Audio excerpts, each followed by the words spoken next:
এইবার যদি তোর মা বাবা আমার অপমান করে আমি কিন্তু একদিনের বেশি থাকবো না। ঠিক আছে। মা, বাইরে আসো, আমরা এসে গেছি। এসে গেছে খাদক। আচ্ছা বাবা, রাগ করো না, আমি এমনি বলেছি। এই খাদক, 5 জন যদি থাকে আমরা তো ফকির হয়ে যাব। আমি না হয় একটু বেশি খাই, তাই বলে সবাই আমাকে অপমান করবেন। ও, সকাল হলে আমি বাড়ি চলে যাব। তোরা কে? কোথায় আছিস? তোদের বাবার অবস্থা ভালো না, তাড়াতাড়ি বের হয়ে যাও।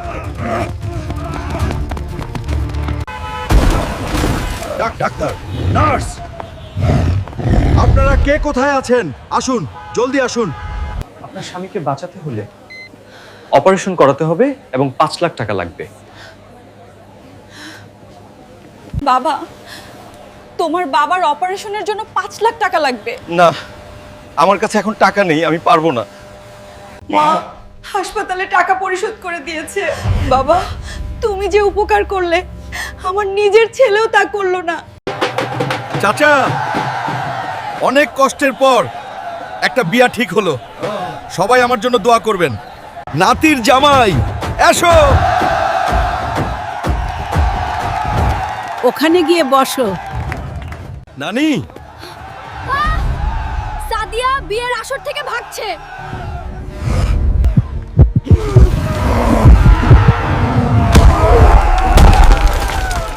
পালিয়ে যাবে কোথায় আমার হাত থেকে?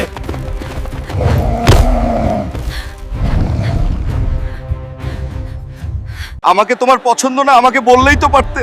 ও, ঠিক আছে, তোমার পছন্দের ছেলের সাথেই আজকে বিয়ে দিব। দোয়া করি তোমরা সুখী হও।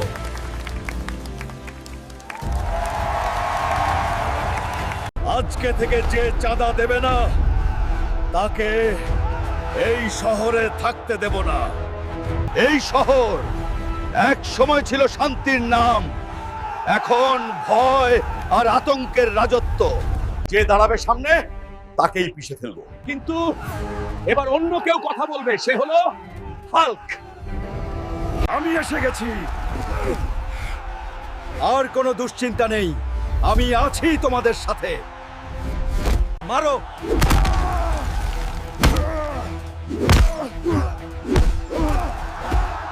আপনারা কেউ ছাদাবাজদের ভয় পেয়ে ছাদা দিবেন না। আপনারা সবাই একসাথে হয়ে প্রতিহত করবেন, তাহলে ছাদাবাজ দূর হবে।